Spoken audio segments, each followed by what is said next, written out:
요즘에 어때요? 소비 심리가 좀 많이 살아난 걸 느끼고 계신가요?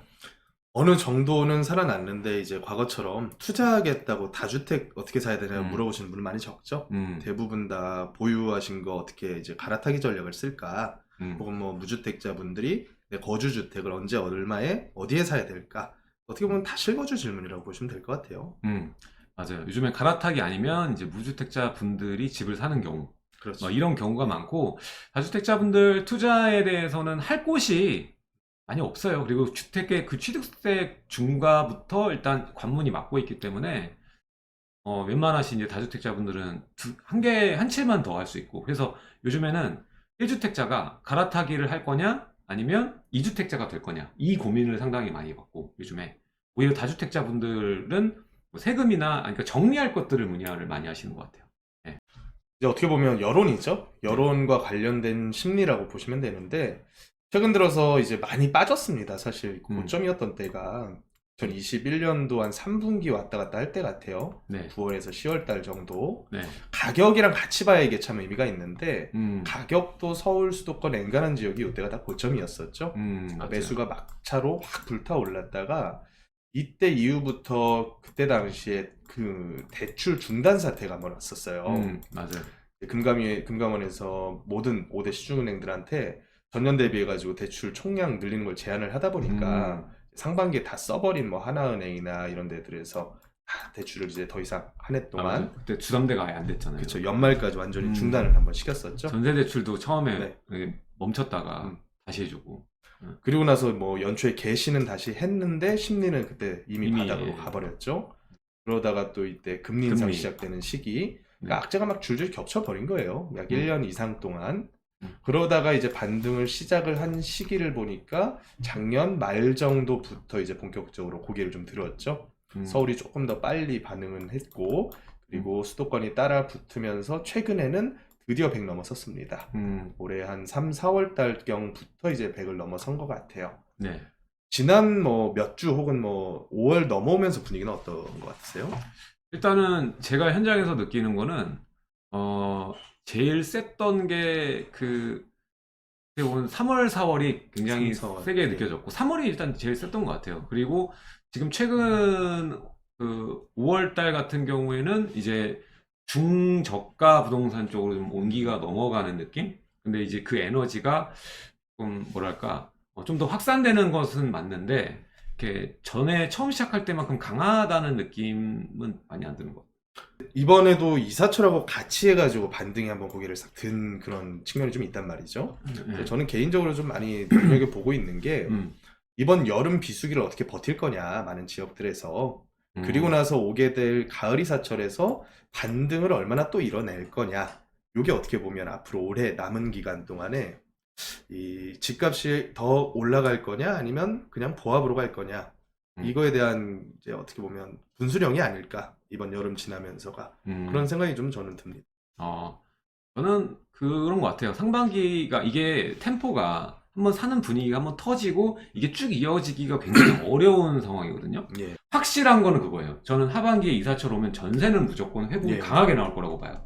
근데 매매는 조금 모르겠어요. 조금 애매합니다. 지금 제가 느낄 때. 저는 또 이런 생각이 드는데 지금 말씀해주신 내용과 덧붙여서 작년 재작년에 비해서 매수인들이 많이 가난해졌다는 느낌을 받지 않으시나요? 가난해졌다? 이제 네. 경기가 죽었다는 걸 제가 어. 이제 그렇게 표현을 하는 건데 네네네네. 불과 한 1, 2년 전, 2, 3년 전에 받으셨던 연봉 대비해서 특히 막 고연봉자셨던 그 업종들이 있지 않습니까? 음, 뭐 금융계열이라던가 아니면 반도체 쪽이라던가 이런 분들 요새 성과 많이 줄었다는 얘기를 제가 많이 듣거든요. 특히나 뭐 여의도 쪽 증권가라던가 이런 쪽. 네. 그러니까 워낙에 이제 실물 경기까지 안 좋아지는 쪽으로 옮겨 타니까 음, 수요 중에서도 대출 분야가 어떻게 보면 단기적인 수요를 견인을 하고 또 한편 중기적으로는 이런 소득적인 부분이 또 견인을 하지 않습니까? 맞아요. 근데 이제 단기적인 이런 대출에 대한 거는 어느 정도 빗장을 열어주는 것 같은데 중기적인 소득 분야가 계속 이제 많이 어려워지고 있다는 느낌을 좀 많이 받네요. 지금 주식도 상반기에 이렇게 어느 정도 회복했다가 다시 지금 좀 안 좋은 상황이 되고 있거든요. 그리고 경기 침체 상황의 목전에 지금 있다 보니까, 뭐 미국도 마찬가지로 있다 보니까, 이제 환율이 안정되는 건 너무 좋은데, 이게 하반기 침체 국면으로 갈 게 너무 뻔히 보이는 것 같기도 해서, 그렇게 되면은 사실 집은 집값이 오른다. 그 상황에 경기 침체가 지속되는데 집값이 그냥 마냥 오른다라고 보기에는 조금 어렵지 않나. 뭐 이런 생각도 들어요. 그래서 아까도 말했지만 가을 사철이 굉장히 중요한 시점이 될 것 같고 일단 상반기에 에너지를 그 1년의 에너지를 전 썼다고 봐요. 저는. 음. 그래서 하반기에 내가 주목해야 되는 점은 그냥 전월세 전환율 대비 낮아진 이 금리로 인해서 월세로 치우쳤던 그 임차 포지션이 전세로 가고 그리고 회복이 나오면서 회복 전에 나서려는 그 매수자들 있잖아요. 그러니까 포기할 수밖에 없거든요. 자기가 원하던 목표가를 도망가 버렸으니까.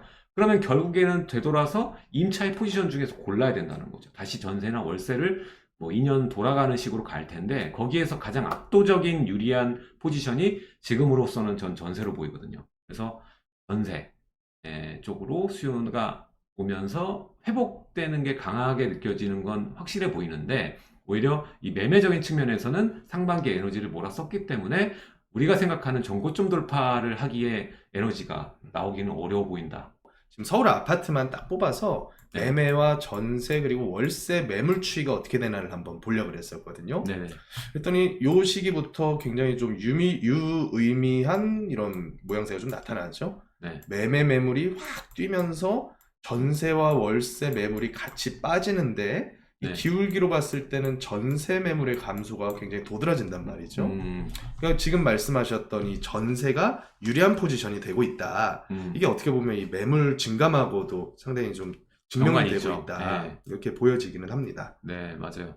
그래서 지금 이게 궁금할 거예요. 지금 이 시점부터 지금 매물이 증가를 하고 있으니까 이 매물의 정체는 뭐냐 대체. 예? 자, 매매가 늘어나면은 산수는 여러분들 다 잘 아시니까 이게 매매하는 물량이 늘어나면은 전세 월세는 줄어들 수밖에 없는 거예요. 그래서 지금 월세도 줄어들고 있잖아요. 예, 줄어들고 있는 거거든요. 근데 여기서 이제 유리한 거는 이제 전세가 더 유리해 보이고 이제 회복할 수 있는 에너지가 이제 수요 대비 매물 수가 확 줄어드는 거기 때문에 이게 난 거고 지금 어쨌든 이 상황이 만들어지면은 수요자들이 이제 선택할 수 있는 그 분위기는 이제 이 매물이 늘어난 지역의 회복은 더딜 수밖에 없고 오히려 그런 지역의 전월세는 올라갈 수밖에 없는 상황이 돼요. 그래서 제가 요즘에 누누이 말씀드리는 게 그거잖아요. 지금 이건 통계잖아요. 토탈로 보는 거예요. 서울 아파트 전체로 보는 거거든요. 그래서 이것도 어느 일정 지역은 매물이 그대로고 어느 지역은 매물이 줄어들고 있는 지역도 있고요. 어느 지역은 매물은 늘어나는 지역이 있거든요. 근데 제가 이거 데이터를 봤을 때는 상급지는 이 매매 물량이 이 그래프대로 가지 않고 오히려 뭐 감소한 지역들도 있고요. 이 매물이 늘어난 지역들 보면 다 크게 좀 증가했던 지역들이 하급지예요. 하급지. 그렇죠. 예. 하급지를 이 타이밍에 정리하고자 하는 수요들이 많다라는 거죠. 왜 정리해야 될까요? 정리하고 자기가 살고 싶은 대로 가고 싶어서 보태는 금액으로 쓰려는 분들이 많더라.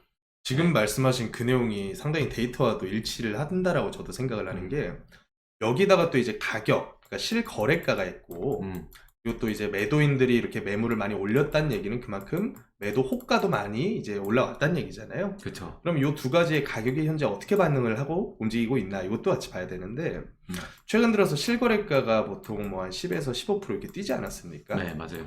그리고 나서 매도 호가가 이거 이상으로 뛰어버렸죠. 그러니까 좀 심한 데들은 과거 전고점 수준에다가 다 매물을 맞춰놨더라고요. 근데 뭐 그런 가격들에는 거래는 되지는 않고 있는데 이런 상황에서 매도 호가는 조금씩 낮아지면서 실거래는 버티고 있단 말이죠. 올라온 네. 수준에서.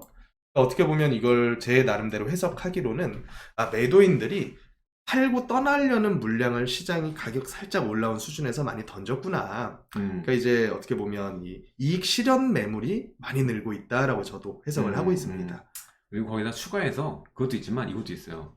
오늘 기사에서 표현한 내용이거든요. 기사에서 표현한 내용은 역전세 대응을 위해서 내놓는다. 이렇게 얘기 나왔어요. 그러니까 보증금을 돌려줄 돈이 없으니 이 융통은 지금 안 되고 DSR 완화한다고 했는데 7월 가봐야 되는 거잖아요. 그렇죠.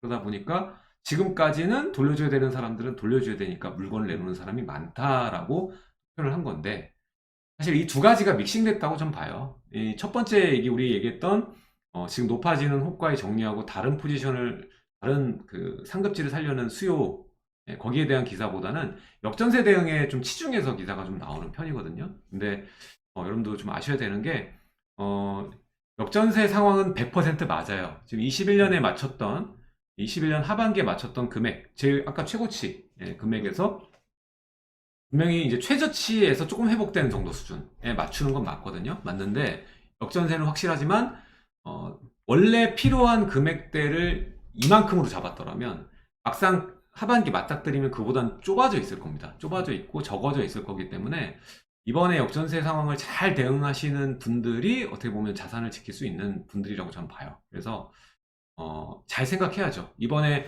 매물을 올렸던 것도 처분을 하려면 목적 있는 처분을 해야 되는데 역전세 대응을 위한 처분이 돼서는 안 된다고 저는 생각을 해요. 그래서 역전세 대응 때문에 처분을 하더라도 그것 때문만이 아니라 이걸 처분해서 내가 어떤 것들로 유리하게 자산을 재배치할지 그거를 꼭 생각하시고 좀 처분을 하셨으면 좋겠어요. 제가 매주 수요일 날 강의 진행하고 있어요. 지금 5억 필요 없어요. 딱 한 2억 안짝으로만 1억 2억 가지고 할 수 있는 투자 전략에 대해서 좀 강의를 진행합니다. 매주 수요일 날 진행하고 있고요. 신청은 지금 실시간 채팅방 보면은 여기 제가 고정 댓글 달아놓은 거 있잖아요. 고정 댓글 링크 누르시면 강의 신청할 수 있습니다. 고정 댓글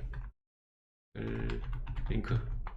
그리고 못 오시는 분, 매주 수요일 평일이다 보니까 못 오시는 분들은요, 제 구독하기 버튼 옆에 가입 버튼이 있어요. 이거 가입하시면 또 제 강의 영상들 몇 가지가 있으니까 옛날 것들도 보면 공부가 될 거니까 시청하시면 오프라인 강의들 녹화된 거 볼 수 있고 오늘 라이브도 끝나면은 거기로 넘어갑니다. 멤버십 분들만 볼 수 있어요.